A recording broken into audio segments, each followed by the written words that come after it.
All right. Every once in a while, we have to do a difficult pivot, which is what we're going to do here. We're going to go from that to politics. There we go. Don't even look for a segue, you guys. Yeah. We're just How X-rated can we get on here? Something came to mind. So TP USA made the decision to go ahead and endorse Vice President JD Vance at the event this weekend.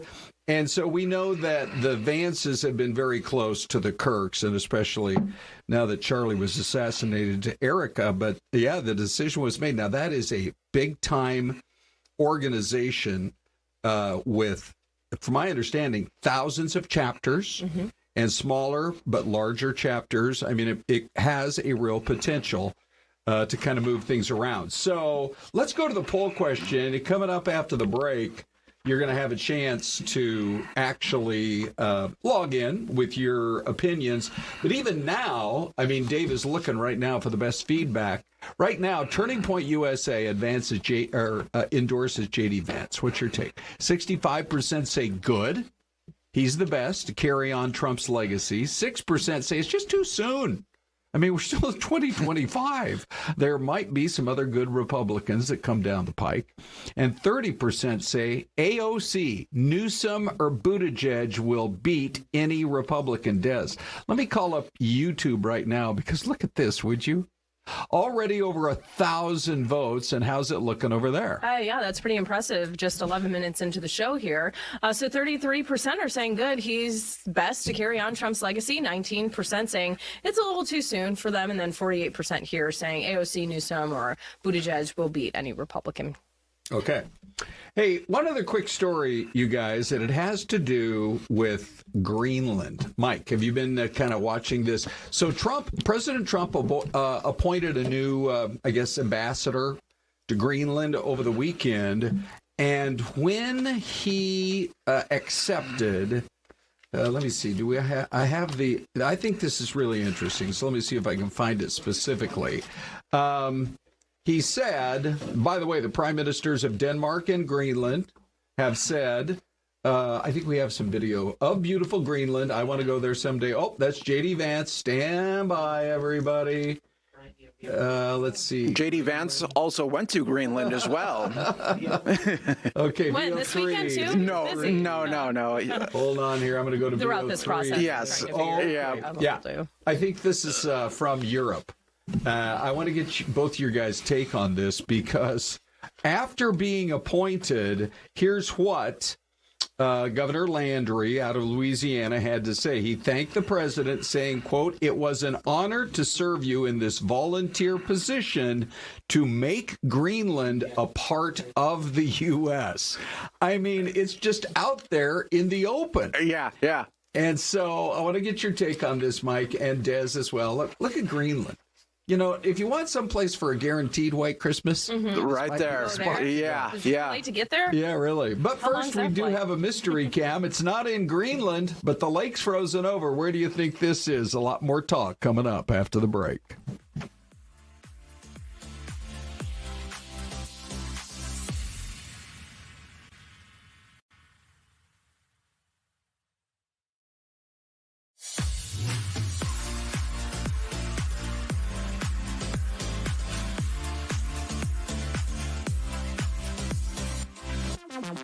Testing. Check 1, 2, 3. Mike, will you speak into the mic? Testing 1, 2, 2, 2. I don't hear anything. Okay.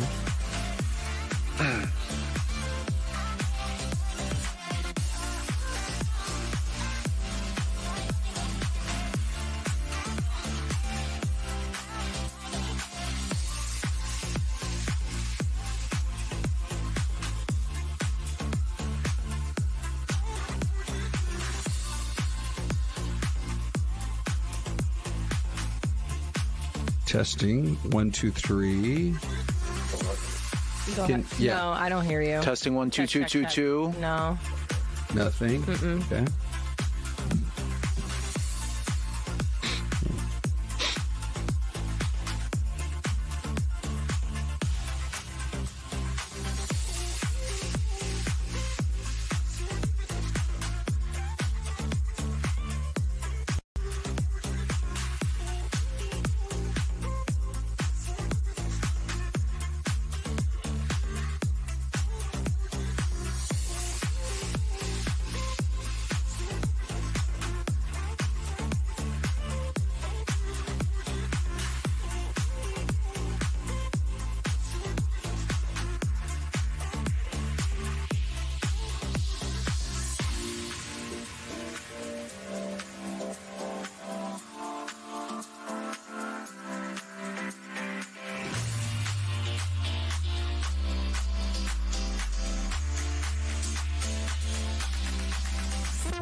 And we're back.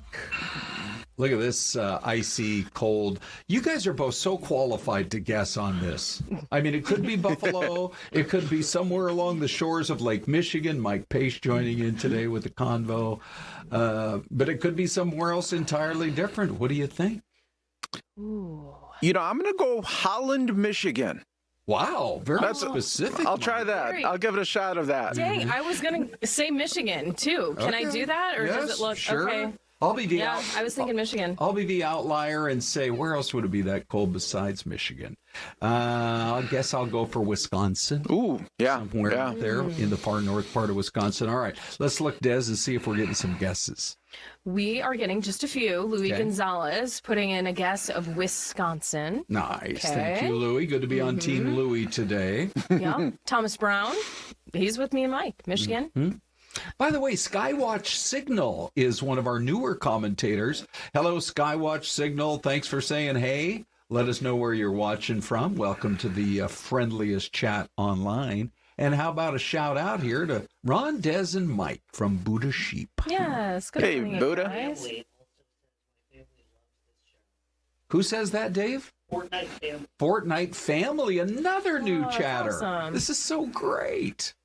Okay, anyway, all right, so we got Wisconsin, we got Michigan, we have Desiree on the camera here to tell us where it might be. Who do you think's right? You guys? What do you got? Ron Hoon. Oh, nice. Thank you very Wow. much. Let's go to the mystery cam. That's Sturgeon Bay. Is that Sturgeon correct? Bay.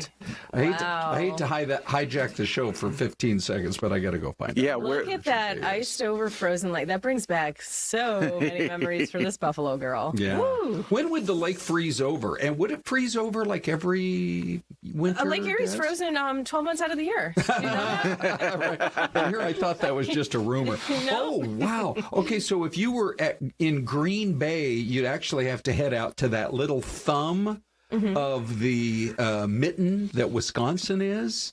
And it's maybe, looks like close to an hour's drive out there into the waters of Lake Michigan. Look at that. Plenty chilly. And now you know why, frankly, all of us, this guy, this lady, and yours truly, I moved from Spokane. I remember one day showing up for work. I did the 11 o'clock news. So I couldn't get in until the hottest part of the day, which was 3 in the afternoon. Remember at KXLY, looking across at the bank clock in downtown Spokane at 3 in the afternoon, warmest part of the day, and it was 0. Oh, yeah, At yeah. 11:30 that night, I went out to my car, and it was frozen solid like a block of ice. Oh, yeah. How about when it's below 0? It's like, that's just your average day in some of these cold parts of the country. Absolutely. Yeah, no kidding. Hey, all right, so big doings at TPUSA. And when Nikki, now this is not Nikki at TPUSA, but we went looking for the best file tape we could find.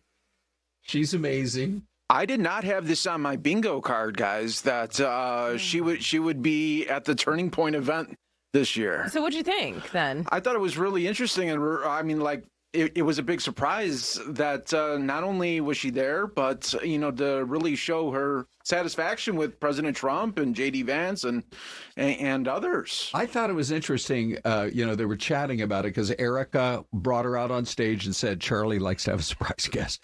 And when she walked out, because nobody knew it was coming, I mean, the crowd went wild. Right. But she was talking about life in California under Gavin Newsom as the governor. And she said, sometimes you feel like, this is not a direct quote, but from a politically correct standpoint, you can't say what's really on your mind. Is kind of the gist of what she was saying. She's like, Newsom has no chance.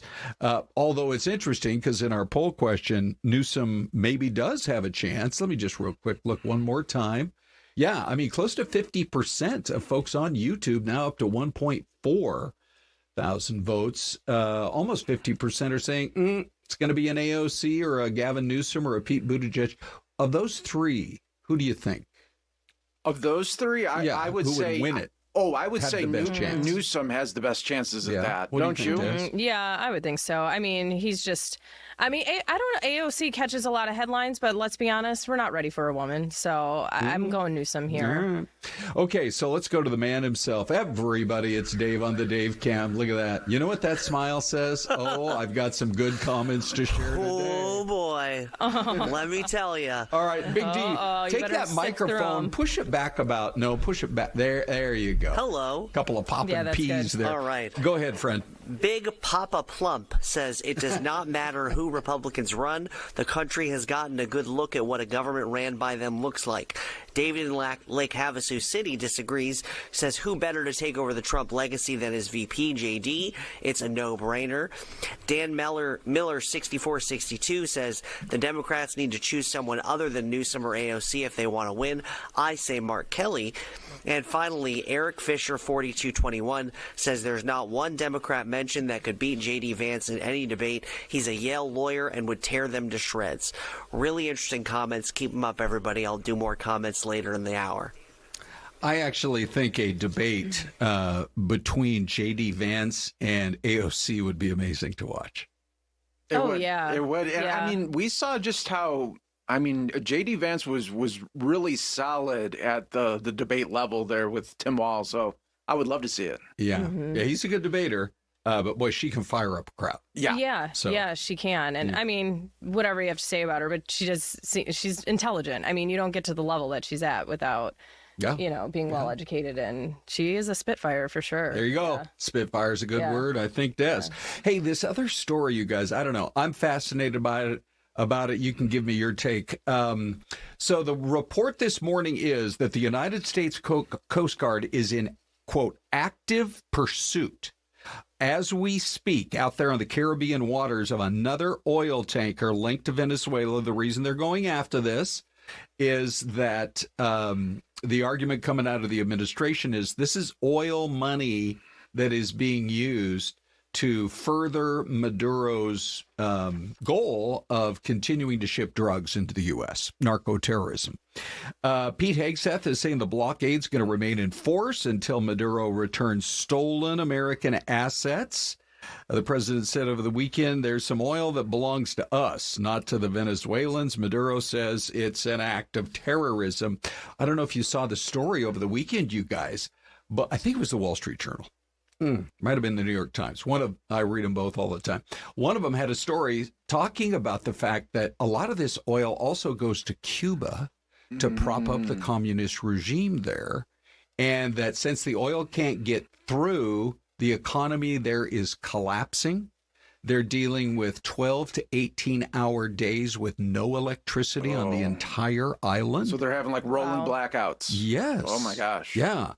And that they estimate more than 2 million people want to get off the island of Cuba. It's that bad already. And you can imagine if the blockade continues. Really fascinating. Well, and being on an island that already presents its own challenges. So then to be at a loss of resources that you heavily rely on like that, I would imagine, it's difficult right now for Yeah. them. Well, we learn stuff every day. I didn't know that Venezuela was propping up the Cuban regime with its oil. No. So, And doesn't this whole operation that the U.S. is trying to do right now, I mean, it's right out of a Tom Clancy book. yes, movie, it is. Where you see this video of the unclassified now where they're able to get onto these ships. Yeah, and- when they're dropping down off the Yeah. helicopter, Yes. it's like an action scene from a movie. Yeah, so they are in pursuit right now of this oil tanker, Bella 1 it's called. Yeah. And they weren't able to get on it, but they're hoping this week they will be able to. Wow. A little worrisome, though. You got to think, where's this going to take the country? Right. I mean, we're blowing up their alleged drug boats Right. and now this. Yeah. So you got to Well- wonder how much this will escalate. Correct. I mean, surely Maduro, in his calculations in his presidential palace or wherever it is that he lives, has got to continually be saying to himself, look, do not pick a fight with the United States military. You're not going to win it. Right? Right. And so, I mean, I think they're under orders basically to try to turn these tankers around and elude the Coast Guard and the U.S. military, but we'll see. We will see exactly what happens. And maybe we'll hear something later today because President Trump, Secretary Hegseth are speaking today with the Navy Secretary. So maybe they'll make some comments. They'll be talking from Mar-a-Lago today because President Trump is already in Christmas spirit there. Right. At the Winter White House. By the way, so Kevin Hassett, the economic advisor, was on Fox News Sunday yesterday, and he said, I'm going to break a little news right now. There's going to be a big meeting this week at Mar-a-Lago, and they're specifically going to talk about the economy and specifically how to fix housing. Because I feel like gas prices are coming down. Yep. I feel like grocery prices have stabilized because I pay very close attention to every single price. But housing is still such a huge issue. Oh, yeah. It's getting a home or even a new home, first time home buyers, it's almost unattainable. Correct. So this idea that you maybe could create portable mortgages that you could take with you to your next house. If you're at a 3%, you could take it to the next house. How that would work, I don't know. But at least it might. How incredible, though. That would out. change the game for how many people. Oh, I know, because they said the average now first-time home buyer, the age is almost 40 years old, 39. Yeah. Right. I mean, think about that. Yeah, that's By the way, significant. Mike, did you notice, Des, she used the phraseology that this could change the game. When it comes to games in the world of football, you guys are both smiling, and I see a clash of the Titans heading, huh? Yeah. Bills And the Bears. Bears? The What do you think? Could it happen? Mike, is this going to end our friendship? No, I think, No, it will I never, think but- if anything, it would only enhance it. There you go. Spoken It'll like get a interesting, true that's for gentleman. Are you feeling like this is the year for the Bills and Josh Allen? Des? I mean, I hope so, right? But we've had this excitement and momentum for Correct. the last 4 seasons now, and then we get to the end and postseason, and things just seem to fall apart there. And that's kind of like the story of the Bills and how they're devastating to Right. fans. So But- I want to say But you got to love. You probably have to love that Kansas City's not in the mix this year, right? I mean, Absolutely. they're not going to be at Yeah. any type of contention. That's what Yeah. I was going to say is there's one body part that is changing everything, and that's the knee of Patrick Mahomes, right? I mean, not only are they out of the playoffs, he's, sorry, I wish him well, but I'm not mad at it. I mean, right? it's like the Patriots and the run with Brady all those years. It's like, let's talk about another team. So Okay. what do you think? You think your Bears can take it all the way? I think they're going to take it deep. I just love their defense and finally have a quarterback again with Caleb. So looking forward to it. No kidding. All right, we're going to take a break and be right back. Mike, thanks, buddy. Yes. Thanks, guys. Always good to see you, friend. You too.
Well, we know this is in the Twin Cities because we were taking these pictures live last week.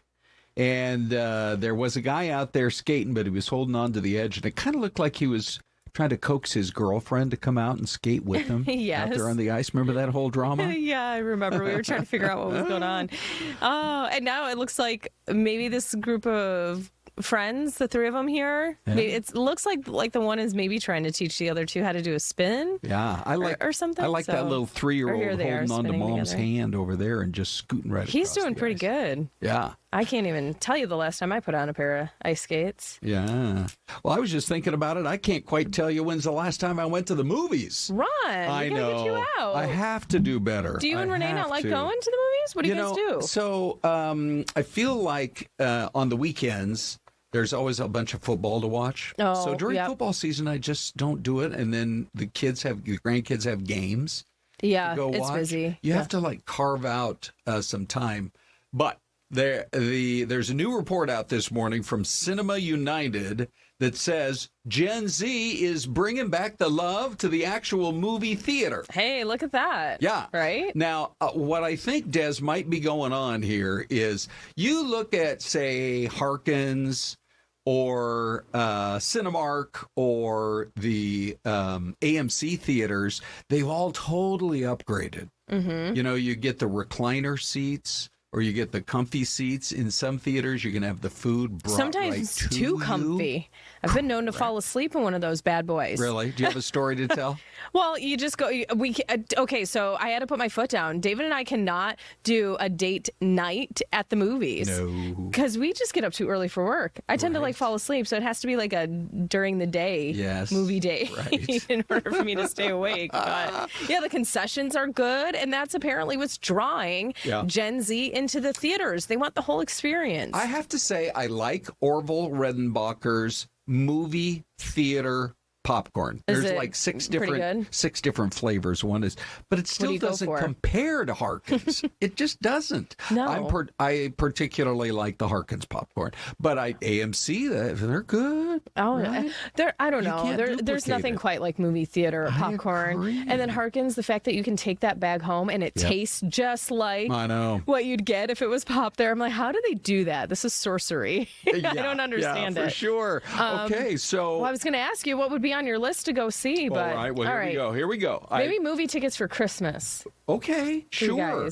Let me just say, here's a list. By the way, let's just talk about this. This one's coming in theaters this week. We have a 20-second clip right here of Avatar. It's getting a lot of buzz. Had a big weekend. Although not like 100 million or 150 million, it still did okay. It did 88 million. Avatar Fire and Ash. I always wonder at what point do they jump the shark with all of the sequels. So anyway, it did 88 million, and it did 250 million around the world. So it's actually, I think, maybe more popular in some other countries than here, but it still wasn't enough to knock Zootopia. Wow. Its first weekend worldwide was way bigger than this theater or than this movie. So here's second best worldwide debut. Yeah, how about that? For Zootopia, that's impressive. So Zootopia is one of the very tip tops. Lilo and Stitch, Minecraft movie. Notice something here? They're all for the whole family because you went to Zootopia and it's not just a kids movie, Des. You were saying that it's, you guys laughed. There was a lot of funny moments for the grown-ups, too, right? It is a kid's movie, but, I wouldn't judge an adult who wants to go see it. I just appreciate, the animation in the movie. But then the storyline was really sweet, and it touched base on things that, kids can understand, but that parents are probably going through. So I think it was relatable on both fronts. Let's see what else is in the top 20. Wicked for Good is already done 484 million worldwide. Mm-hmm. Mission Impossible, that's one that would get me to the theaters. That's still hanging in there, huh? Yeah, so far this year, this is the list of the biggest films of 2025 around the world. 598 million. Impressive. Yeah. Yeah, Tom Cruise will do that. Yeah, no kidding. And I've loved the other Mission Impossible movies, so that's one. Let me see what else. Captain America, Brave New World. Oh, we've been talking about about it a lot with our movie critics. Yes. Sinners, is that on the list at all? Yeah, 367 million. Okay, so there you go. Yeah. So Such a variety. You've got kids animations, you've Correct. got action, and then you've got Sinners, which is kind of a horror. I guess so. It's kind of vampire-ish, right? So, Yeah, it's definitely. I think they classify it as a horror film. Yeah. But I didn't. Like not every part of it was horror or gore. It was Right. very well done. That in the end, I didn't realize it was a horror movie. Yeah. I don't know. You have to see it. Well, so you look at this list, and here's my take on the whole thing. I love the fact that theaters are coming back. Yeah. We have a story coming up in a minute that malls are coming back. Wow. I don't think the big box stores. A lot of nostalgia here. I don't think the Walmarts and the Targets of the world ever went away. I mean, their sales might be up and down a little bit, but to know that the malls are jamming with people, everybody, I think, especially coming out of the pandemic, is like, okay, I'm sick of being on my phone, sitting on my couch day after day to buy everything. I'm going to actually get in the car and go experience it. Right. I think it grew an appreciation for being able to still have the malls around, right? Yeah. When you're stuck in your home and everything's delivery, you're like, wait a minute, I thought this would be great, but maybe not so much. I know. So here's the story with the malls. More malls have started to reinvent themselves. They have more unique features. Yes. They have become entertainment venues. They have better dining options. I will say the malls have undergone a huge transformation, right? Yes. Like I remember, I mean, maybe the mall had a movie theater inside, but that kind of was about it. And where I grew up, it was kind of a smaller city. Right. I don't even think our mall had a food court. So there was that. So now to see the evolution with not even just food courts, there's restaurants, there's the theaters, there's little entertainment venues. Well, so who do we have to call in Buffalo to get you a food court at the mall, Des? No, I don't know. Who owns the mall there these days? I'll have to look them up. Yeah.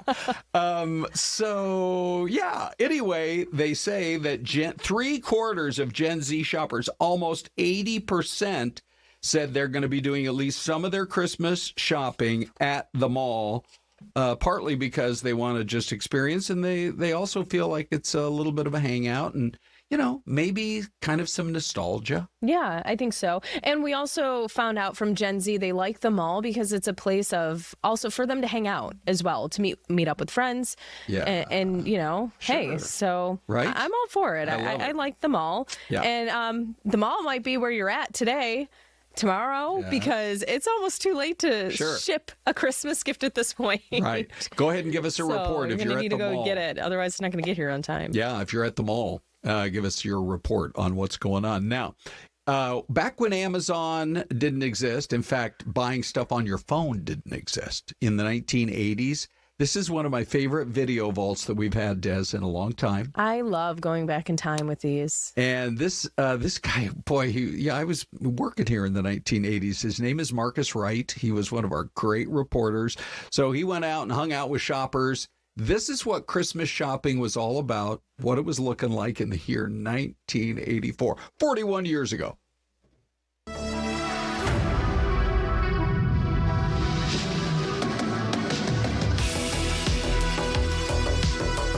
In this and some other Phoenix toy stores, a video game cannot be found. That's because they're out of style and Santa won't be delivering many of them this year.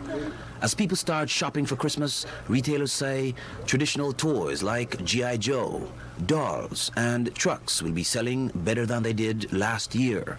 Some items like the ponies and a certain group of one-year-old babies are already going like hotcakes. But let's see what a couple of experts think. Faker and Snake Mountain. The castle and the Cabbage Patch. Those little cuties retailers agree will be hard to find again this year. The popular master of the universe, fictional heroes and villains will also be going at a fast pace. Those along with this television strongman and a host of robots and transformers won't stay long on the shelves. Robots have been coming up very strongly for the last 2 or 3 years.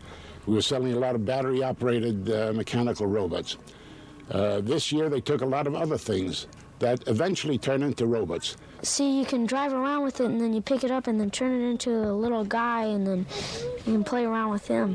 One of the hottest items on the market is this watch, which If I can do it, we'll turn into a robot before your very eyes. Take a look. Throw the band away. Then what we do from here, help me, Michael. We pull the legs down like that. Yeah. Pull this other leg down like that. Pull the arms up, turn them upside down like that. And what do I have? Voila! A robot. But before you think robots and remote-control toys are the only major attractions for the little ones, retailers say cuddly, furry bears will be in lots of stockings. They're real nice because each Care Bear has its own personality. There's a grumpy Care Bear, there's a birthday Care Bear. Each one has its own personality. According to merchants, it's going to be a good year for toy sales, and shoppers should start early if they want to find the popular items.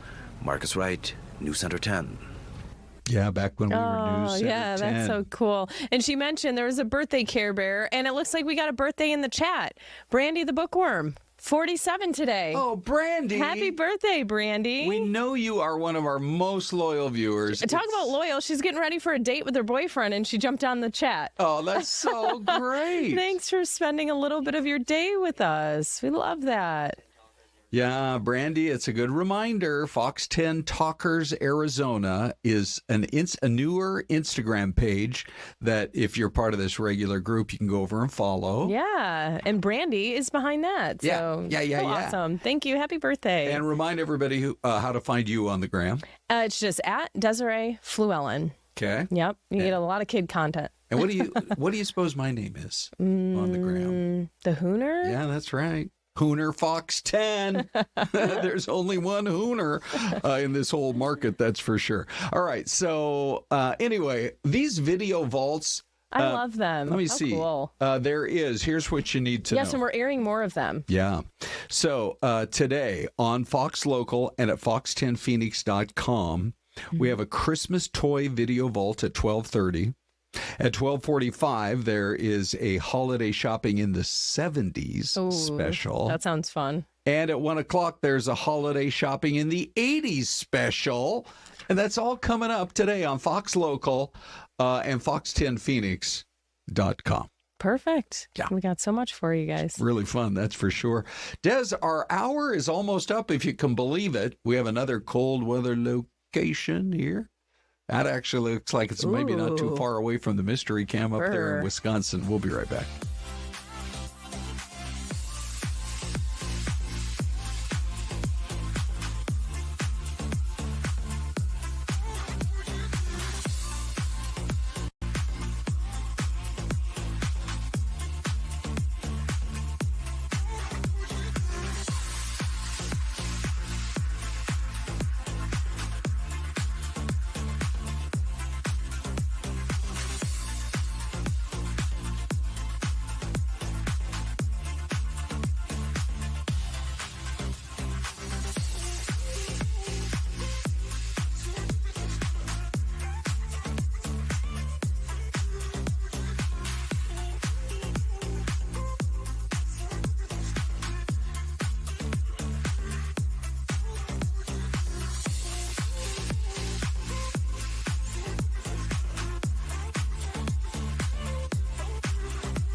Another icy scene for you. I feel, Des, like we have a lot of new people joining in today, and it's just great to be able to chat with you. The boss, he came up with this idea, gosh, I bet it's been 6 months ago now, saying, let's do this online chat.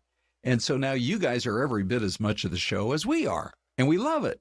Yeah, absolutely. Everyone is so active and participatory. Is really nice. Yeah, plus we all get to wish Brandy a happy birthday. I know. One of our most loyal Fox 10 Talks viewers.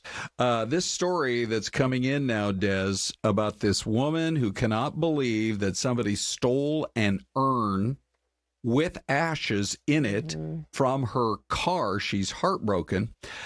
She said that it happened Friday night in the area of Bell and Grand Avenue up there in Surprise. Not exactly a high crime area. She says she did forget to lock the car, but she didn't realize till the next day when her fiance noticed that the car's doors had been cracked. And they went and checked and realized some of her belongings, including her grandpa's urn with his ashes, are gone. Mm-hmm. It's just every day. It's one of these stories. I mean, that's bad karma there. Huh? And I can't imagine having someone break into your home or your vehicle. I'm sure you just feel so violated. Yes. Right. When that happens. And yeah, you made the mistake of leaving it unlocked, but, still.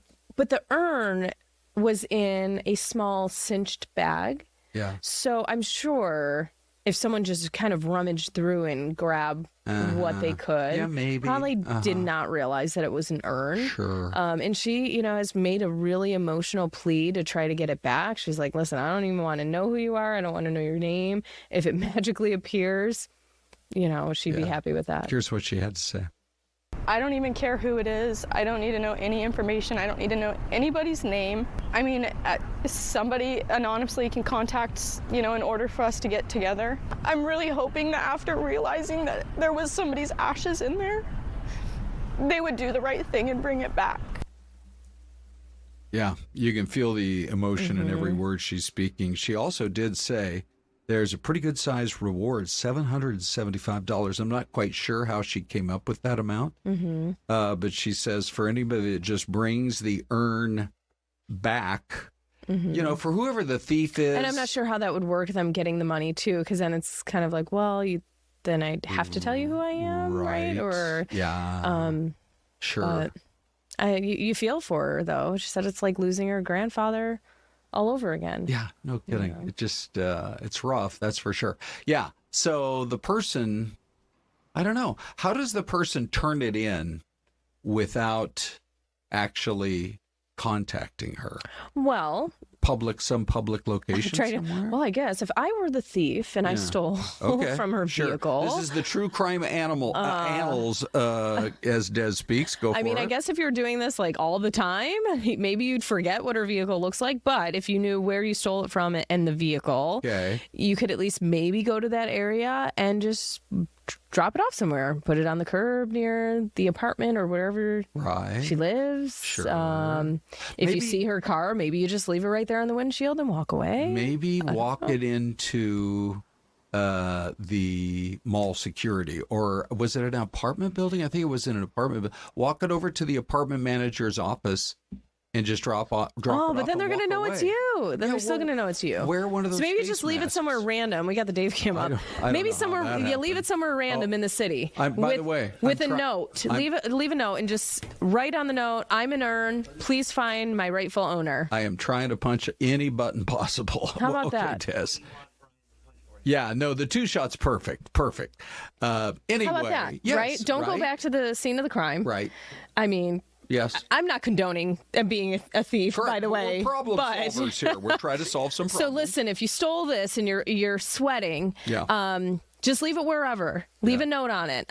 I'm an urn. Please return to my rightful owner. I was stolen from her vehicle. It's the one they're talking about on Fox 10. Seriously, whatever it takes. Honestly. Right, and there you go. Don't sign your name, because then we'll know it's you. I would love nothing more than to come on the pod tomorrow or the streaming show and just say, look, we have a resolution here. Yeah. You be creative, you Mr. Thief. Okay, so American Airlines came out with this statement, Des, that just really amazed me. They say that yesterday was the busiest day in their, Saturday was their busiest day of the year for American Airlines at Sky Harbor, with 300 plus flights departing. I know we're a big hub for American, and it's a little bit of a sore spot with some travelers because, you know, they don't have a lot of international flights. They got a lot of flights to Dallas, you know, or St. Louis, or, you know, Naples, Florida, or Pittsburgh, Pennsylvania. But nevertheless, it still is a big hub, at least for people who are trying to fly around the West, I would say, and maybe the central part of the country. And so they had more than 300 flights departing from Sky Harbor.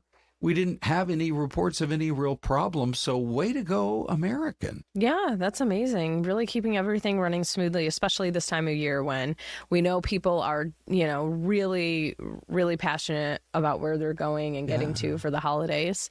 And I was just watching our chat. Folks were commenting on the Earn story. Yeah. That got them chatting. Oh, yeah. But also Brandy mentioned that Louis' birthday was on the 13th. So nice. If we didn't say happy birthday to you then, happy belated birthday. Oh, that's great. That's awesome. To all you December babies, if there's anyone else in the chat that we're missing. Also, how about Darla sharing this? I don't get it either. My dad said, please, Darla, don't ever do that. Don't carry me around and leave me places. Mm-hmm. I mean, you do have to kind of work out when the ashes are delivered to you, where are you going to put them? Yeah, Brandy kind of said don't understand why they left something so special in the car to begin with. But maybe, I mean, we're all human. Maybe she forgot. Maybe it was a long, stressful night at work, or, I mean, who knows? That's one of the things I love about you is you are always looking on the bright side of it, just about every story. Seriously. Well, I try, I mean, I'll call people out when it's deserving, but you just never know. Yeah. But I feel like I'm definitely more this way now, Ron. Yes. Since becoming a parent. Okay.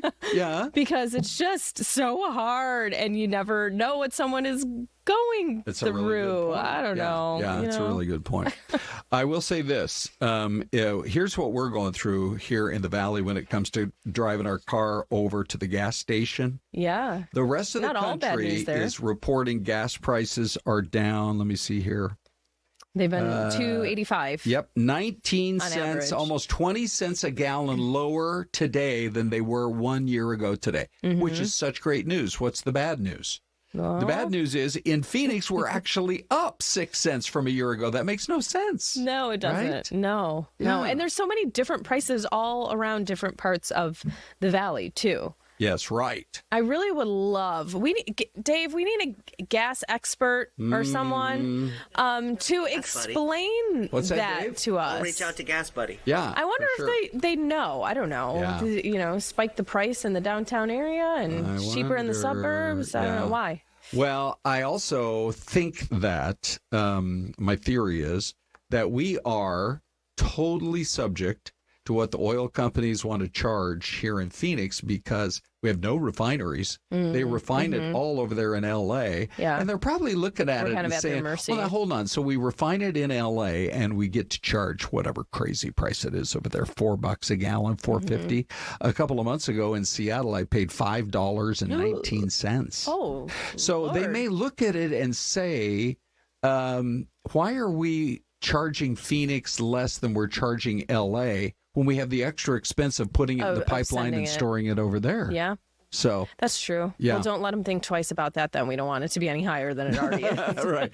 Not trying to give you guys any ideas. Yeah, that's you didn't for hear that. sure. In one ear, out the other.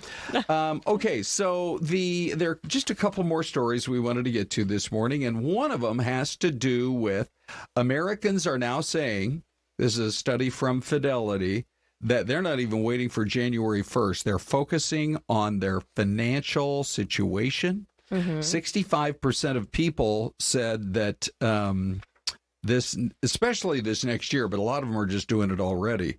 They're spending less. They're trying to save more. 10% more this year than a year ago in this survey, which I think is fantastic. Yeah, I mean, that would be great, but I mean, things cost a little more. So even if you have the best intentions of trying to save or spend less, right? I mean, that can be hard to do because we're spending more on essentials in general. Okay, so I'm going to channel my dad Oh, go ahead, Des. I thought you Oh, were go done. ahead. I Okay. was going to say it's actually causing people some major stress. Yeah. I'm going to channel my dad for just a minute here because he always taught me about the importance of saving. Okay. I think that's why Mom and Dad, our first job, my sister and me, they had a friend that owned an apple orchard, and we would go out on Saturdays when I was 12.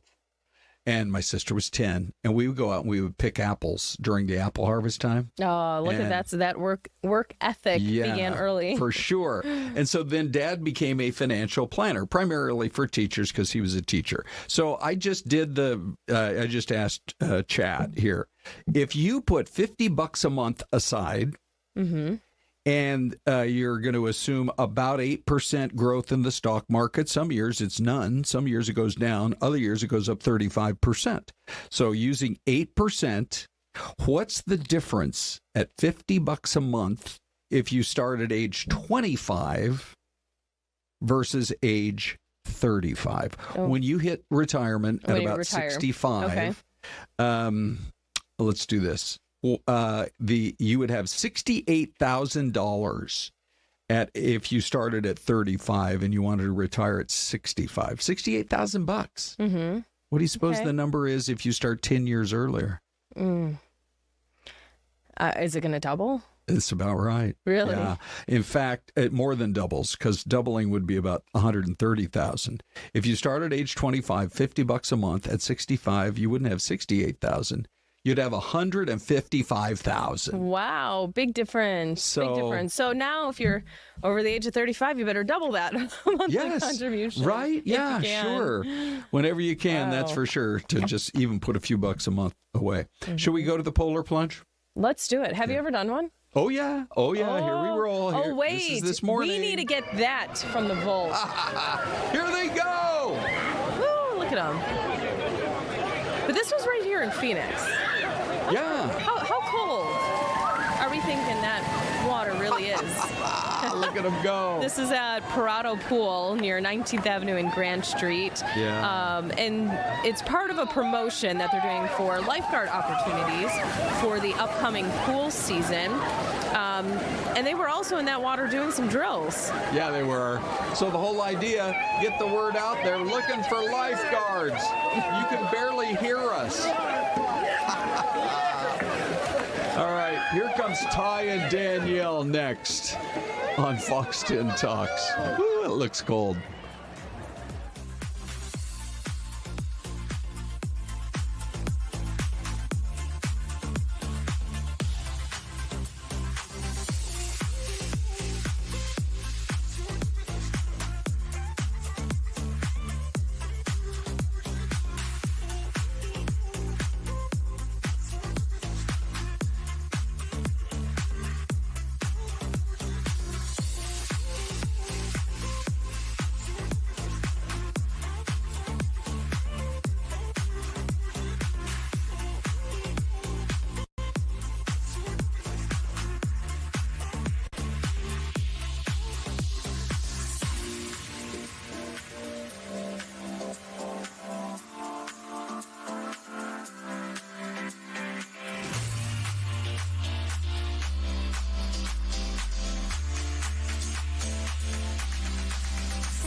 Good Monday morning, everybody.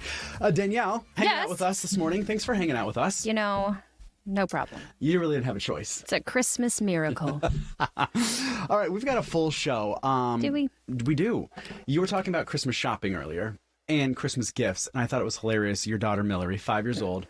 What was her? She was really trying. She was like doing a hard sell. Yeah. Well, she's been asking me every day, like, come on, let's open a present. I'm like, Millery, no, because we're going to get to Christmas morning and you're going to be bawling your eyes out 'Cause she doesn't saying, have anything left. you didn't get me anything for Christmas.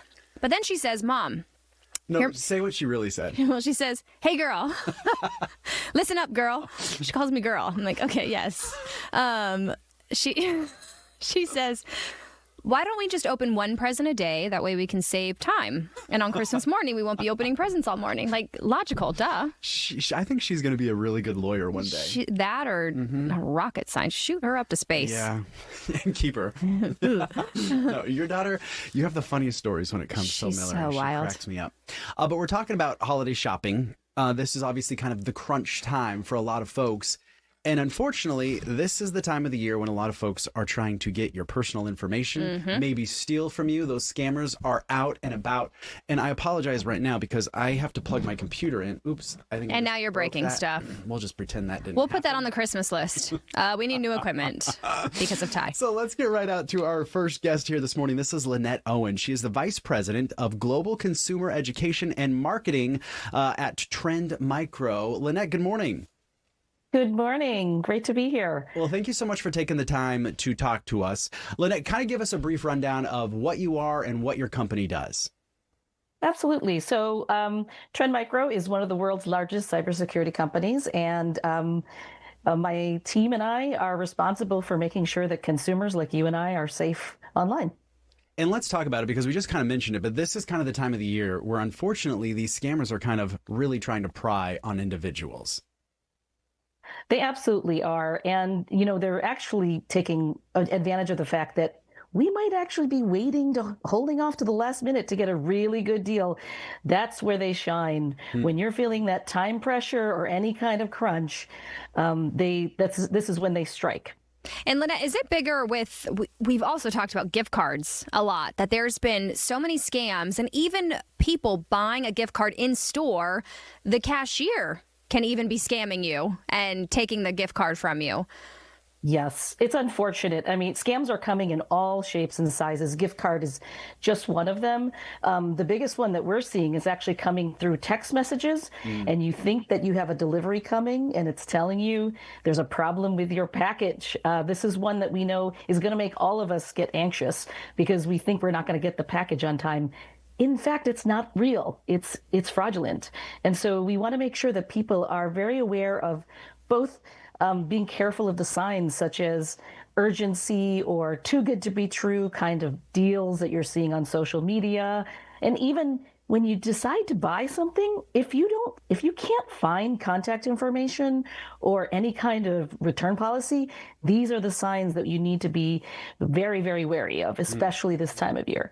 Lynette, it's kind of hard, though, because, I mean, as you mentioned, we're kind of being bombarded. The emails are being filled with spam, text messages. And they even say your first name sometimes. Like they'll say, Danielle, you are, and you maybe have a UPS package coming. So it's easy to just click on that. So how do we exactly. you mentioned kind of the things you guys really have to be cognizant, but are there specific things that we should be looking out for to make sure that we are not victims of scams? Absolutely. Well, I want to maybe say some tough news and some good news. The tough news is that with all the beautiful things that AI can do for us, unfortunately, the criminals are taking very good advantage of this. So the telltale signs, the misspellings or the strange email address are not really there anymore. And the other thing is that something that looks like a great deal and you've been waiting for this brand and it's back in stores and in supply might actually be completely a deep fake and fraud and scams. And so the good news is that even though 86% of Americans believe that, they think that they can spot a scam, it really is getting harder. So the good news is that we'd love to be able to say, in addition to just using your instincts, we'd love to promote an app called Scam Check. You literally just ask it, is this a scam? is this text a scam? Is this email a scam? And we'll be able to tell you right back within seconds whether you can trust it or not. So how does it work with that app? Do you have to kind of like take a screenshot and then upload it, or how does it work? Yes. If you're using an Apple iPhone, all you have to say is, Siri, is this a scam? You don't even have to do the screenshot, which is really tough for some people to do. Yeah. If you've got an Android, unfortunately, you're going to have to do the screenshot and send it in. But within seconds, we can tell you whether that social media post or SMS message or even an email or website is something you can trust. Now, how is that? Is it a free app that folks can download, or does it cost some money? You know what? It's free for 30 days, and then it's only $1.99 a month after that. And if you think that you could use it, or maybe you're still looking for a gift idea for somebody you care about, we think this could be a great option. Sure. I was going to ask you if you are a victim of a scam. I mean, we have talked to FBI cybersecurity analysts, and they basically say, you know what, you're really out of luck. And unfortunately, that's kind of what we see happen, right? If you get scammed, there really are no repercussions.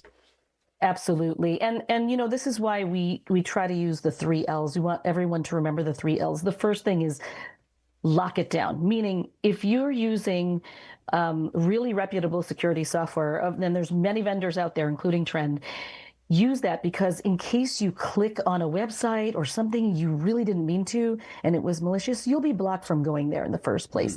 The second L is look for those signs that we were talking about. You're feeling time pressured. It seems too good to be true. They're asking you to pay with gift cards for the gift.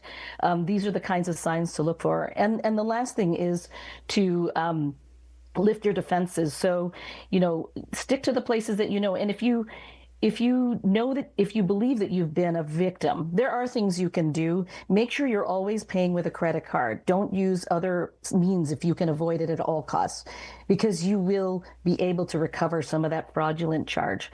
And then report it to your banks, keep checking those statements, and then finally report it to the FTC. So they're tracking this at a nationwide level. And if they're able to do that at a nationwide level, they can take down some of these scam operations. That can be reported to reportfraud.ftc.gov. Those are some good tips. I know. And it's always around the holidays. Yeah. Everybody's so busy and overlooking things, and money's flying out of the account. So it's kind of hard to keep track of it all. But Lynette, you did say something that I thought was kind of interesting. I want to kind of touch back on is checking your bank statements, because that is where I think a lot of folks can maybe flag something that, whoops, that doesn't look right. And if you catch it in enough time, it might still say pending, and you can have the bank maybe reverse it or look into that for you. Yes, and I can speak from personal experience within the last couple of weeks that we've had to do that as a family. So I highly recommend you're staying vigilant. And, if you think you want to check your credit report, that's another thing to be mindful of. If at all you feel like you're in trouble, go back and maybe change the passwords to the websites where you love to shop, or, consider, shutting down the account and shopping elsewhere if you're really concerned that someone's gotten your personal information and doing things with it. You would rather they were not. Yeah. There's someone in the chat asking, I want to know what happens to scammers we never hear. Do you have any retribution stories for us, Lynette, of these scammers getting the I don't even know what the right word would be. Getting what was coming to them. Yes, getting what was coming to them. Trend has been involved in some major operation takedowns, some of which I can't really divulge too much detail on, but working very closely with the FBI or Interpol as an example. So do know that there are people working really hard to stop these crimes from the sources. But I think the best way that all of us can be part of that fight is to just don't let them get to us in the first place. Yeah. And that's why I say, locking things down, looking for the signs and lifting your defenses will shrink the population of people they could even get to in the first place. Yeah, some great tips there. Because like we mentioned, those scammers are coming at you from it's crazy. Emails, text messages, and it's getting better calls. and better. It is with AI. It can really dupe you. Absolutely. And I will say just one last thing, that you might be really confident and you might be able to tell most definitely this is a scam. Maybe you've been using Scam Check and that helped you find out. What we really want people to do, please pass that knowledge on to others. Sure. We are probably all related to somebody who passes on emails that you know they shouldn't be sending around and they shouldn't be trusting. But anytime that we know something to be unsafe, let's pass that knowledge around and spread the word. All right. Well, Lynette, some good tips and tricks. We appreciate it. Yeah, thank you. Absolutely. Happy holidays. Happy holidays You to too. you. We appreciate it. All right, we're going to switch gears. We brought in Krystal because I don't know about the rest of you. You. What do you mean? These upper 70s and 80s in December, towards the end of December Yeah, now. it's been wild. It has been really wild. It's crazy. hasn't it? Much warmer than is normal. We've Yeah. already set, I think, 3 or 4, I think it's 4 now records, and today will be record 5. I believe is the count for us in Phoenix alone. But all over the state has been setting records for warmth. And the thing that you said to this morning that really kind of caught me off guard is I think we kind of get used to these temperatures being in these upper 70s and 80s. And you said our average, where we should be for this time of year, 65 degrees. Yeah, and that's the 30-year average. So that's just looking at 30 years worth of every 10 years we update the average for the new 30-year standard.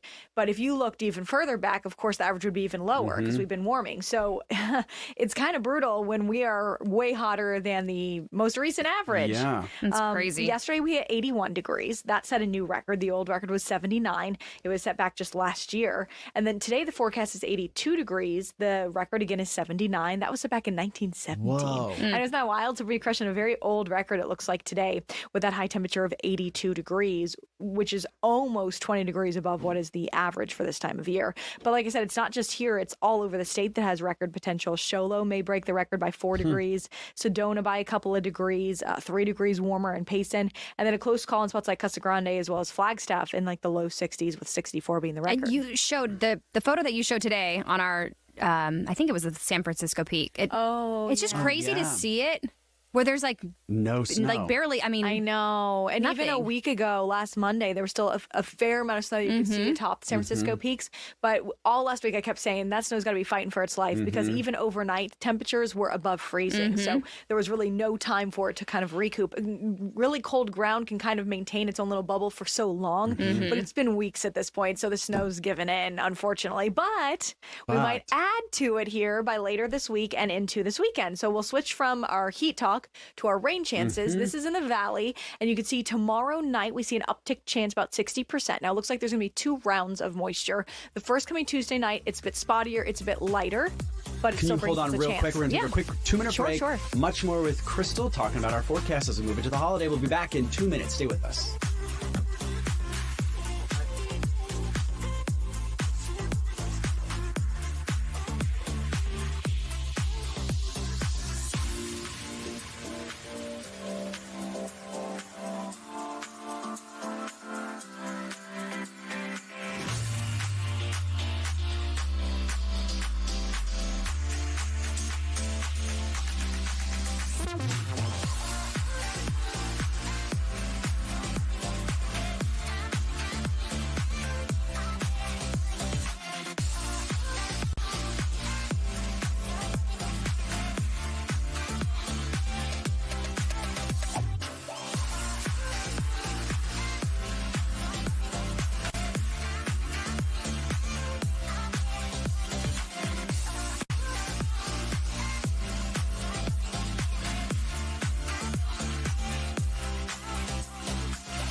Sorry, welcome Ty's back. very busy.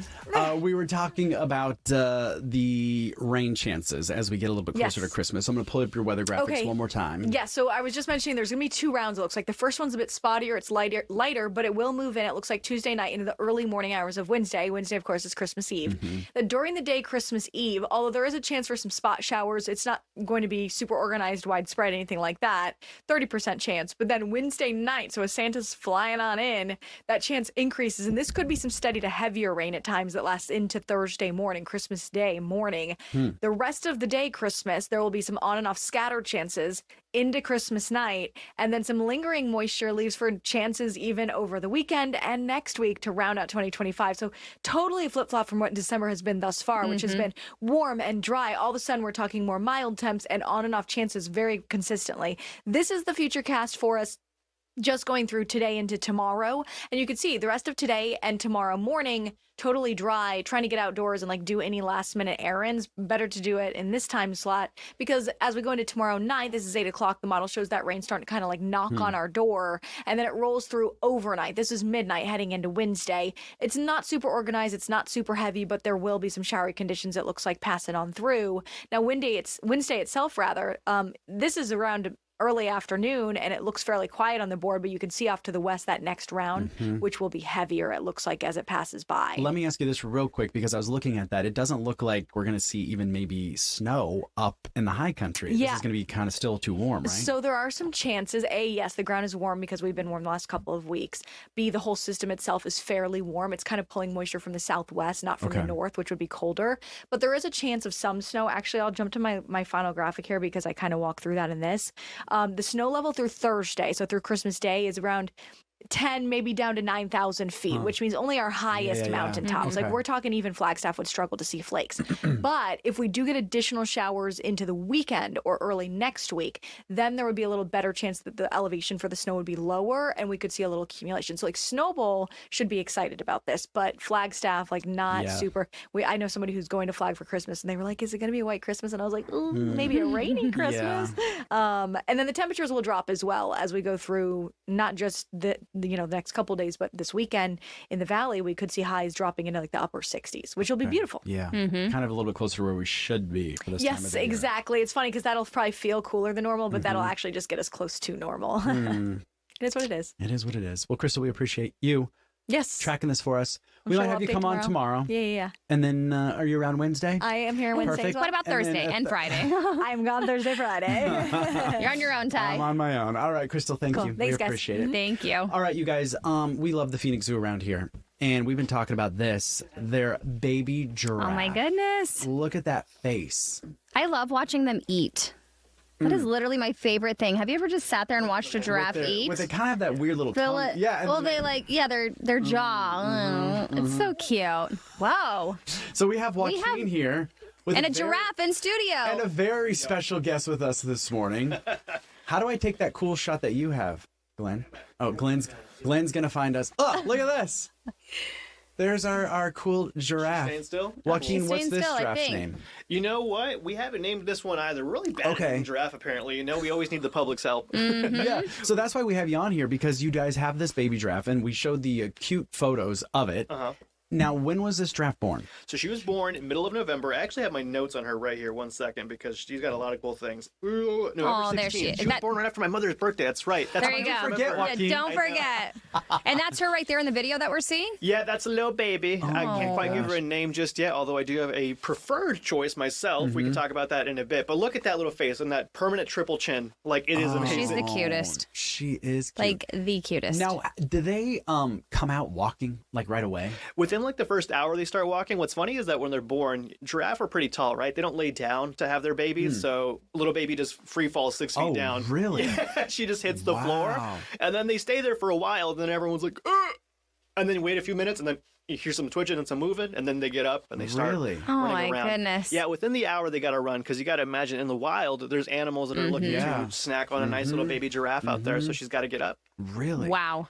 And so you guys are naming the giraffe right now? We are working on the voting on it, process for that. So we have a few different naming options for our guests to vote on it online. Or not just guests. I mean, whoever goes online, they can check it out and have our names there. Do you guys want to go over? Yeah, let's go hear them. So First off, I'm going to write these down. Hold on. Yeah. I have the name and what they mean here, too. Oh, okay. So we have Casey or Casey. We're still not really sure exactly how we want to pronounce that just yet, but it means speed because of her zoomies. So as you can see right there, oh, she moving. She got them zoomies. She loves to run. So that means zoomies in Swahili. So a lot of people like that one. Okay. Now option number 2 is Ray, as in ray of sunshine, because her mom's name is Sunshine. We call her Sunny. And the name Ray has been thrown around for multiple giraffe calves at this point, because this is giraffe calf number 5 for Sunny. Oh, wow. So one of these babies has to be Ray of Sunshine. I like that one. Yeah, that's a good one. Now we have Binti, which means daughter in Swahili, also super cute.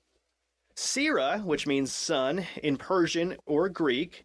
And then there is Tesni, which means warmth from the sun in Welsh.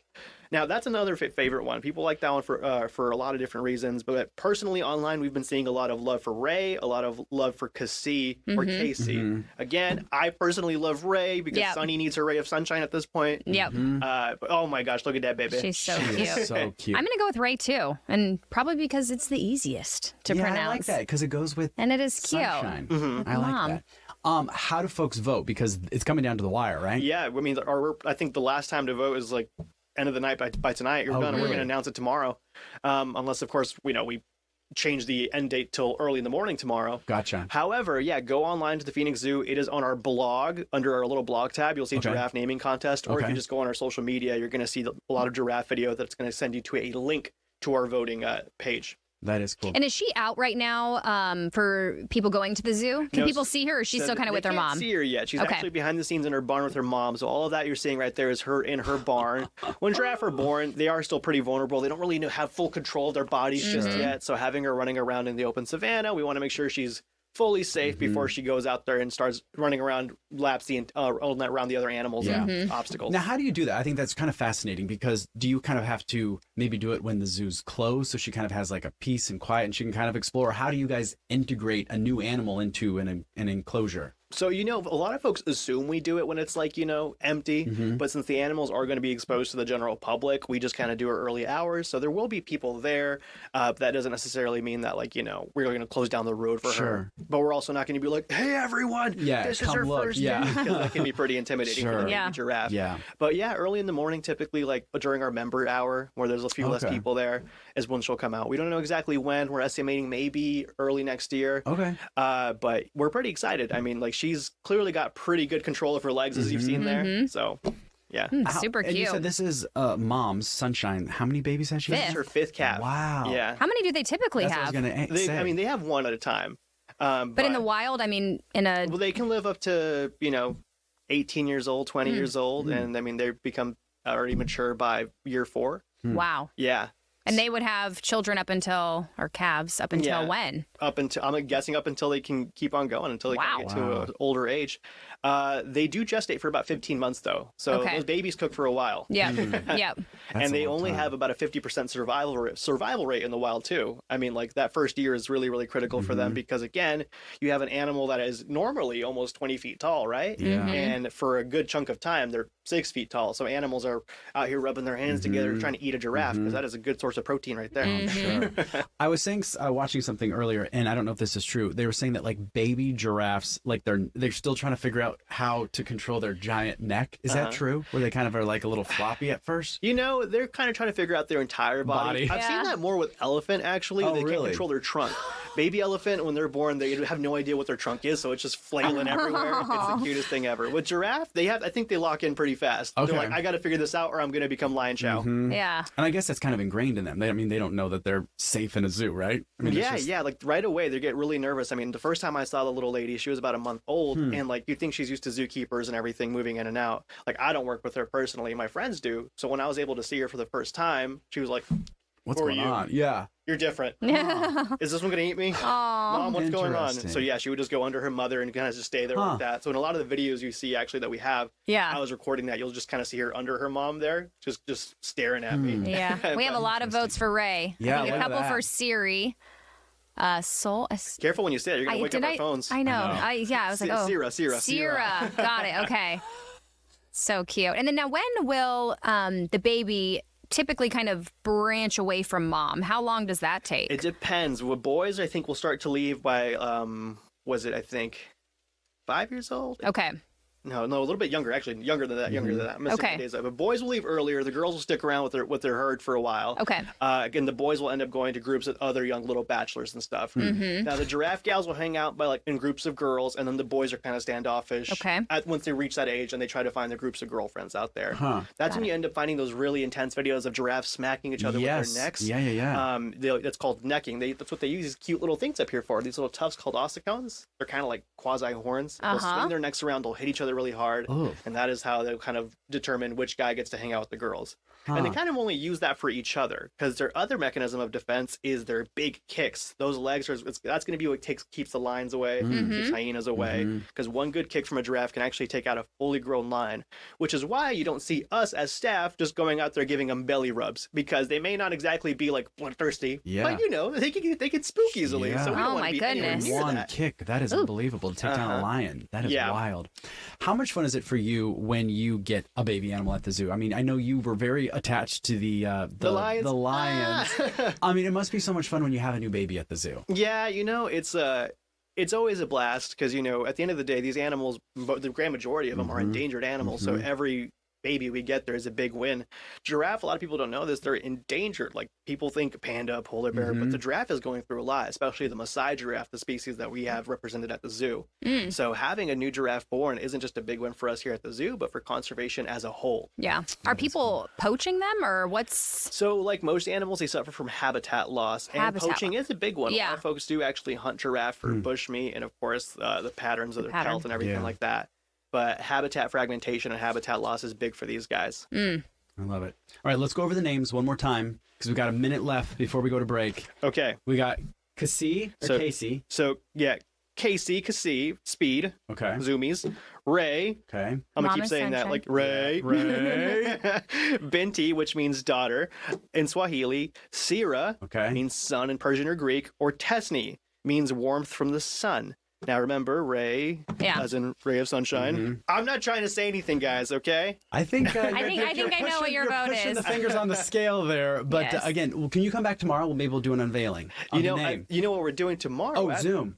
So tomorrow we're coming in Zoom straight from the barn. Oh. Yeah. So we'll have baby there. That's a with little us. tease. Yeah. And don't forget to check out Zoo Lights. I know we have that written down, but Zoo Lights are awesome. So Zoo Lights are amazing. You have up until January 16th to go enjoy them, so please do so. We even have a talking giraffe out there to keep it themed giraffe. We saw that earlier. That was Love cool. it. Well, thanks for coming in. We appreciate it, and we'll see you tomorrow. Yeah, thanks. and good luck for Ray. Go Ray. Go Ray. All right, we'll see you later, guys. Have a good day.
Ladies and gentlemen, welcome to more of Fox 10 Talks. We call this Dean's Choice. Dean Fazzini scanning the probably hundreds, the many hundreds of cameras that we have. We've shown you enough of how cold and frigid and just flat out freezing it is in places like Wisconsin and Michigan. And so Dean found us what looks like a pretty nice fishing hole, Desiree, in Zool, Louisiana. Yeah, this is everything we wish it were here. Oh, look at Dean. Maybe just the cooler temperatures. A little bit cooler would be nice. Dean, by the way, is watching. Hey, so Dean. he works there in live control. We missed him last week.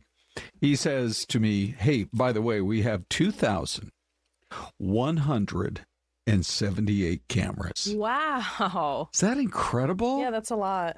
Okay, so let's do the math here. We do this streaming show every Monday through Friday for a whole year. That's about 250 shows, of which it would take like 9 years to cover every single camera, and we keep adding them all the time. Well, you better get started now, Ron. Yeah, we for gotta get them sure. all.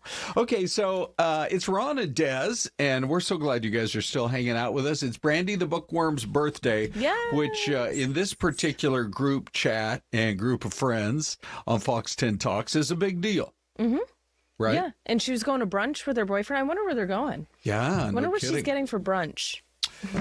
Yeah, no kidding. Well, you can tell us, Brandy. By now, she's probably Tell out us the tomorrow. door. Yeah, right? she's probably not hanging anymore. Yeah. Yeah, she'll let us know. So, boy, oh boy. Celeste is out this week. Yes. So you did the early shows. You did the 7 to 10 with Ty. Yeah. You were rocking it for an hour with your friend, the Hooner. You're From awesome, 10 Ron. to You make 11. it pretty easy. And here we go for one more half hour. Yes. We did have a chance to interview an attorney over the weekend. This story just blew up. Everybody around the country is talking about it now. How some guy, this old dude, 76 years old, is literally letting it all hang out in the front yard of his house. What is going on in his brain? I don't think we can figure out. Or in his old age, he just doesn't care that he's got it all hanging out in the front yard. Yeah. I don't know. In the first hour of our streaming show here, we were talking about it, and Des like, so maybe he's old enough that he really has no concept of where he is. But then the report we had was somebody said, go put it in the backyard, dude. And he said, he's like, there's not enough. Not I'm enough sun. not going back there because there's not enough sun. Yeah. Well, for goodness sakes. I know. So I said, never mind. That killed my argument there. Yeah. But the response we got from police about an hour and a half ago was just odd as well. Yes. The fact okay. that Here. Yeah. Go for it. While you're pulling it up, Yeah, just to set it up. paraphrase, I mean, Yeah. I don't know exactly, but that they are concerned now about his safety and his property. So that's just an odd response. It definitely makes you wonder what is going on. The man's safety and property may be at risk, and we are not commenting any further. That just, to me, does open it up to a few more questions, such that if there are threats being made against him, you wonder, are they going to heavily patrol that area? Or, do you station a deputy or somebody nearby if it's now to that level? So there's a lot to find out about. But anyway, I don't know, but I get a little bit of the frustration because there's children in the neighborhood. Sure. So. Yeah. Here's what a prominent local attorney, Benjamin Taylor, had to say about all this. Smart guy. Here's his take. 76 years old. 76 years old. Santan authorities choosing to reach out to Adult Protective Services, but neighbors are like, my kid is going to see this nude older man. Shouldn't this be a crime? I mean, technically, if somebody's exposing themselves, it is a crime. However, it sounds like the detective, the officer here, used their discretion because as a 76-year-old man, this man might have some mental health issues, might be, not all there. So that's the thing about law enforcement. They do have a discretion whether or not to arrest you and prosecute you and turn you in or say, let's get you some help. So hopefully this man does get some help, and we'll see in the future. Doesn't mean he won't be prosecuted. The law enforcement can always change their mind and prosecute him in the future if they want to. Okay, so there's that. Here's some of the Christmas decorations. I used to have some family that lived in Santan Valley. There's children everywhere. I think primarily because the homes are a little bit less expensive. And if you're trying to buy a house like with 4 bedrooms, because you've got a family and you've got kids, Santan is a place that people really kind of want to call home because the economics work better than trying to buy a house in Scottsdale or Phoenix. Well, and I was just wondering, to me, like, obviously law enforcement, they know the law a little bit better than you or I. They're dealing with it every day. But I was thinking, doesn't this qualify for indecent exposure, at least here in Arizona? And then, so looking it up here, it does involve recklessly exposing your private parts in public to alarm or offend someone, with breastfeeding being the only exception. As it should be. It's class 1 misdemeanors up to 6 months in jail plus fines, but can go as far as becoming a class 6 felony. Okay. But again, we heard the attorney say it is up to the officer's discretion. So I guess if they sense some mental maybe disabilities or challenges, that it maybe is why they didn't arrest him. And so I think that what we don't know is the conversation that happened between the deputy and the guy. Obviously, we blurred out the key portion of the picture.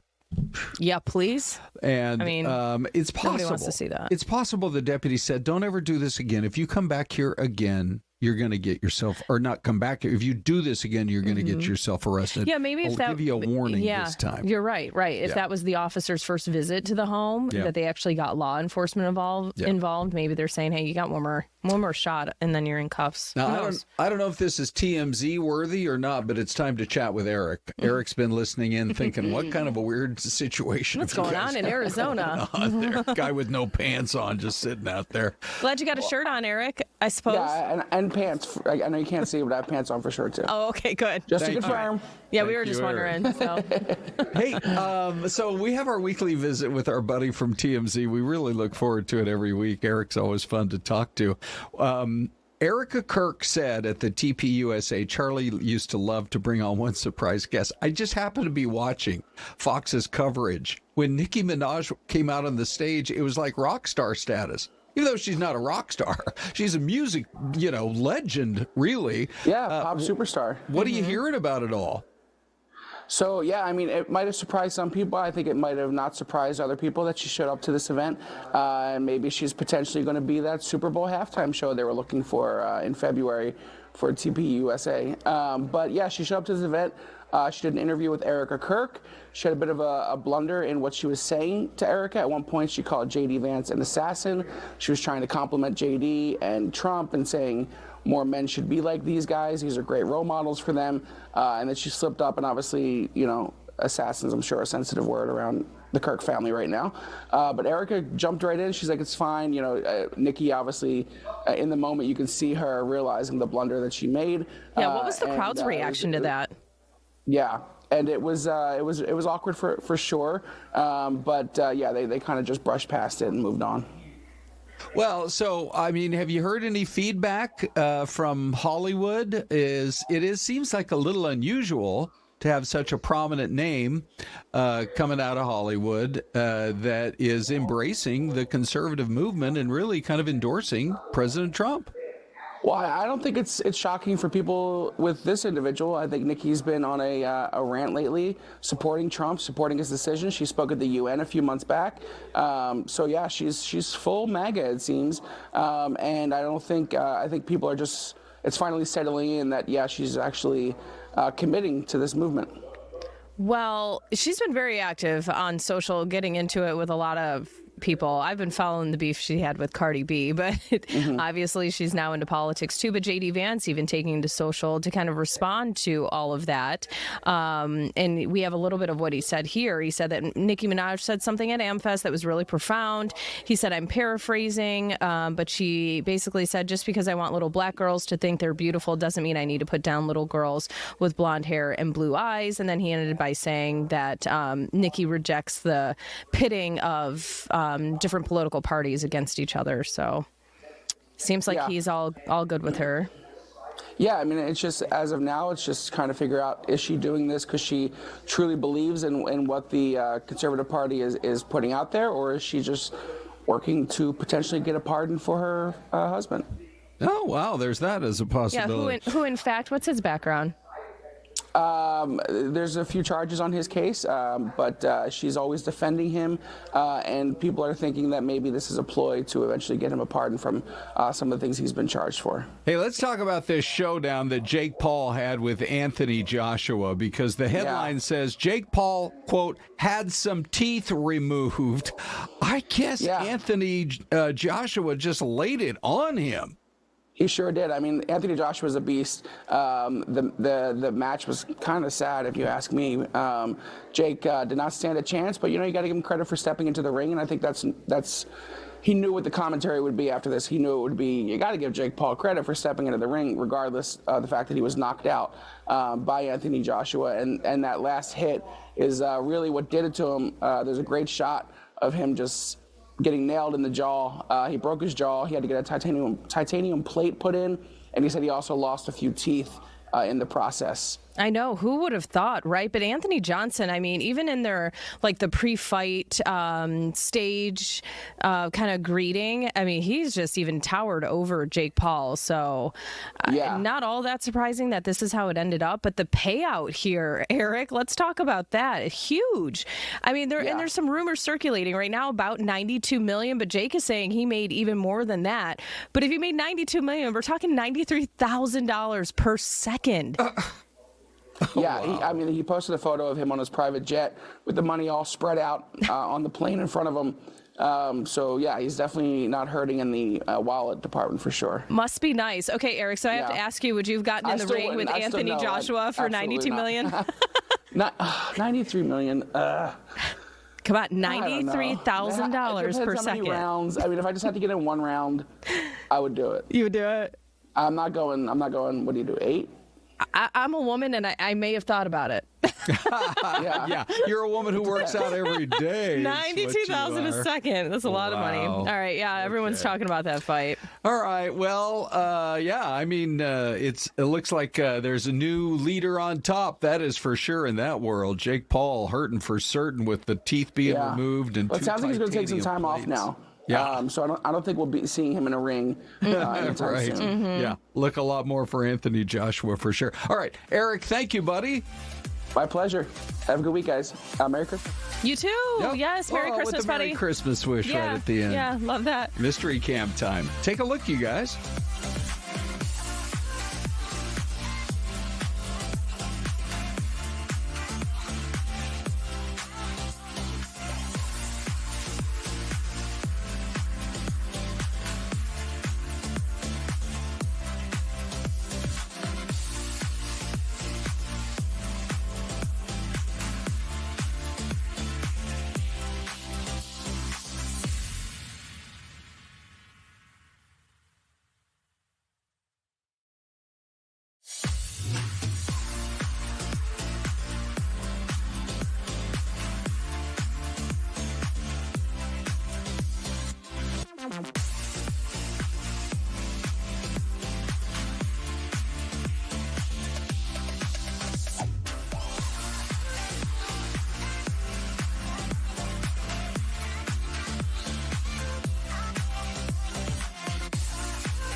Well, this one's got us stumped, Des. And I'm such a nerd when it comes to politics and history. If I'm anywhere within like 50 miles of a state capitol, I'm going to drive there and gaze at the state capitol. And I really, there's something unique about that bridge that's directly behind, because it has kind of those Art Deco columns. I know, and it's making me question, like, is this in the States? Yeah. I mean, with over, 2,000 cameras? I know. We could be anywhere? Sure it could.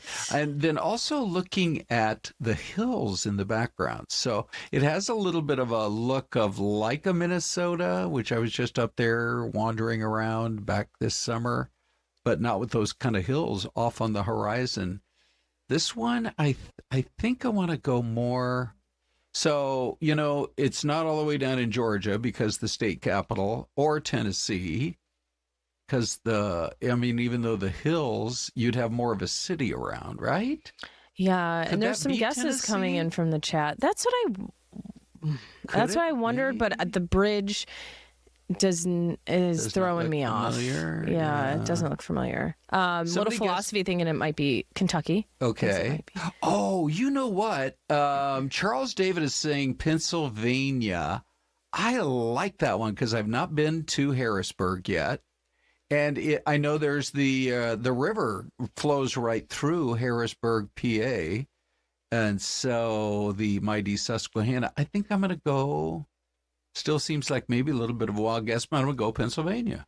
How about you, Des? That's a great guess. You know what? Little Philosophy came in first with their guess. I'll go Kentucky, although we've got a New Hampshire, Be Kind Forever, Louis, Illinois. There's an Oklahoma from B. Miguel, Ohio from a Robert. Okay. Oh, but it is what Ron Hoon said. What? Yes. Harrisburg, Pennsylvania. Okay, thank you for the suggestion, Charles. I like that. Yeah, well, that's got to be the Susquehanna right behind it, right? It's just a couple of blocks off the river. Remember, Corey McCloskey grew up right along the banks of the mighty Corey's Susquehanna. watching this. He knew it. Yeah. He knew it. About an hour upstream there. More than an hour if you're swimming. But I mean, if you're driving, about an hour upstream, Millersburg, Better be PA. a strong swimmer. Home of the Valley's favorite weathercaster, for sure. Okay, so a lot more to talk about this morning here on Fox 10 Talks, and we're so glad you guys are hanging out with us. We are getting a lot of action, Des, in the poll question. Let me just pop up YouTube now. We're right on the verge of 2,000 votes already. What are you looking at? Wow, look at that. So 34% feel, well, this is coming off of the America Fest event that was here in the Valley this weekend. Turning Point USA endorsed JD Vance. Some people feel that it's way too soon, and you're seeing that in the poll here, 20% of the audience. And then 34% saying good, he can carry on Trump's legacy. 46% think it doesn't matter that any of these Democrats will beat any Republican. Yeah. And you, of course, are free to comment. Look, we have 147 likes. We got a bunch of comments. But, when we're putting the poll question together, you got to kind of hone it down. But I think most of the polls I've seen, those are the big three when it comes to, who's polling the best as a possible candidate for 2028. You see Kamala Harris's name still out there for sure. Although a lot of people in the party feel like maybe it's time for some fresh faces. So let's look at the poll question over here. Here's the QR code, and you can move these numbers around as well with your opinion. Right now, 51% are saying, good, I think he might be the best to carry on the Trump legacy. Almost 10% are saying it's just too soon. There are going to be some other good Republicans, not even knowing for sure right now who's going to run. And 40% think it's AOC, Newsom, or Buttigieg. Whoever the Democrats pick is going to beat any Republican. Should we go to Big D? Sure, go ahead. Okay, let's do it. Hello, Dave. What are you seeing, buddy? Yeah, more than 155 comments on both YouTube and our QR code poll. A lot of people really fired up about this one. Hoden 2023 says all three of the Democrats listed will beat any Republican in the 2028 presidential race, but do they stand with the working middle class? And Robert Heckler 1048 says Turning Point USA should lose their nonprofit status for endorsing a political candidate that is expressly forbidden by federal law. We love hearing from everybody. Keep the comments up. Thanks, guys. Excellent. All right. Thank you, Dave. Des, let's talk a little bit about this Chat GPT story. Yeah. That people are. You like Chat, right? Yeah, as a matter of fact, I asked Chat this weekend. I think you use it more than me. Okay. I asked it this week and I said, I want to follow one of these reverse aging diets that's out there, where you eat healthier and you work out a little bit more. You change up your routine, and it gave me some ideas for new exercises at the gym. Oh, good. And then I said, so show me then what I'm going to look like 12 years from now. I don't have it pulled up You here. don't have it? But no, I can show you, but I don't have it queued up for the that's a good one. I wouldn't even think to ask Chat that question. Yeah. Okay. So let me go in here. What I can do is I can show it tomorrow. Did it give you a detailed diet? Oh, yeah. And a detailed workout plan and everything else. Really? Hang on here. Why am I not? Oh, because I'm assuming the basis of the diet. I don't think that's not me. you. No. I'm assuming the basis of the diet is what? Like lots of protein, vegetables, sure, the typical, lean what we meats, know we should be eating. Right, that kind of, right? Okay, here we go. Here, I'm just going to, I promise I'll pull it up tomorrow so you guys can see it as well. I got to go. Here's all the diet, all the new workout stuff. That's a good tease for tomorrow. Okay, and so here we go. Okay. So, oh my goodness, it made Ron really buff. It changed the face. Your face shape is going to change. Looks like your bone structure is different. You can kind of see that. I'm trying to hold it up. That is okay. Which camera very is funny. that, you guys? All right, Glenn's going to bring it up. Okay. Ready? I was going to say, you can even take my one shot. Here we go. That is amazing. If I'm in the gym every day for the next 12 years, anyway. We can age in reverse like that? How about just by eating healthy? Look at that, man. That's incredible. Okay. Now I'm totally locked into having to go to the gym for the next 12 years. Anyway. Are you hopeful or are you... I was motivated by that for sure. You're motivated by that photo. I'll upload it so you guys can see it in greater detail tomorrow. You know what? You should follow the diet and the workout plan. Mm-hmm. And then at the end of next year, take a picture of yourself. Okay. And compare it to that one. Sure. We'll see if it works. Okay. Well, you got to get these going. I mean, they're already pretty impressive, but still. No, the reason I'm talking about Chat, Des, is it's combining with DoorDash. I find this totally fascinating. Want to get your take. They are offering a new service. Mm-hmm. So if you are on DoorDash, which I'm not, but are you on DoorDash, by the way? I have. Yeah, use it once in a while? I did, from time to time, yeah. We used it when I was on maternity. So you can go onto Chat. You can find a recipe that you like. Chat will connect it to DoorDash, find the ingredients to that recipe, and deliver it to your house, I think pretty quickly, like within an hour or two. And you can make it that very night. I mean, that's a cool feature. It does sound like it's a really good use. I love how all these different companies and apps are really expanding like what they can do. Yes. Right. I mean, good idea, I guess. I personally wouldn't want to try like a new recipe if I'm, pressed for making dinner that night. Like I'd already... Sure. I'd have to do it on a weekend or something. You plan out your meals the whole week ahead of time, and half of the time you set all the food out. Yeah, it's pretty much already decided. It's very impressive, yes. Okay. Hey, so the holiday time of year, Hanukkah, Christmas, the Christmas lights in this valley are incredible, but did you see what the drone team did out at the Phoenix Zoo? I love this. You're in for a treat. Watch this, you guys, right here with BK, Brian K. Hey guys, we're right in front of Django, the talking giraffe at the Phoenix Zoo lights. I'm here with Linda from the Phoenix Zoo. Linda, Django's making his return after not being at the Phoenix lights for a couple years. I know, we're so excited. Everybody missed him. So everybody is so excited that Django, the talking giraffe, is back in action. Django, do you have anything to say? Other than I am very cold, and Linda looks very warm down there with her beanie, and all I have is this scarf. That's what I have to say. Linda, the Phoenix Zoo lights have been going on for how many years now? This is our 34th year of them shining bright, and I say every year is bigger and brighter, and this year is no exception. How many lights are here, and what's new this year? Over 4 million lights, hundreds of armatures. We have 50 illuminated lanterns. Those are always new. We bring in new lanterns every year. We have a fun Mabel's Fables. It's a talking tree where little kiddos can enjoy some stories. We have dazzling displays, Django, of course, is new. That's the big thing. And then our Lake Light show, it's a 5-minute show. That's new every single year. We always want everything to be new and different. And how much longer do people have to come out to see the Phoenix Zoo lights? Zoo Light shines bright each and every night, 5:30 to 10:30, all the way through January 16th. So mid-January, everybody can take a great night off and come out and enjoy the lights. All right, thank you, Linda. Let's launch the drone and get a look of the Phoenix Zoo lights from above. Yeah, careful with that drone now. You don't want to hit my hair.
Happy holidays from everyone here at the Phoenix Zoo, including yours truly, Django, the talking giraffe. Django's sort of stealing the show. Wow. Oh my gosh, they do a great job at the zoo, don't they? Yes. It's incredible. That is probably one of the sweetest holiday experiences in the Valley. Yeah. It's just beautiful. Yeah, there's no doubt about it. We don't get the snow. Yeah. Although we do think we may be getting some rain between now and Christmas. I know. So hopefully that cools down our temperature a little bit. Yeah, I think it We're will. talking record temps today. And we'll talk Wild. about that maybe on Wednesday because we have a special guest visitor on the Tuesday show tomorrow. Yeah. Ooh. The governor!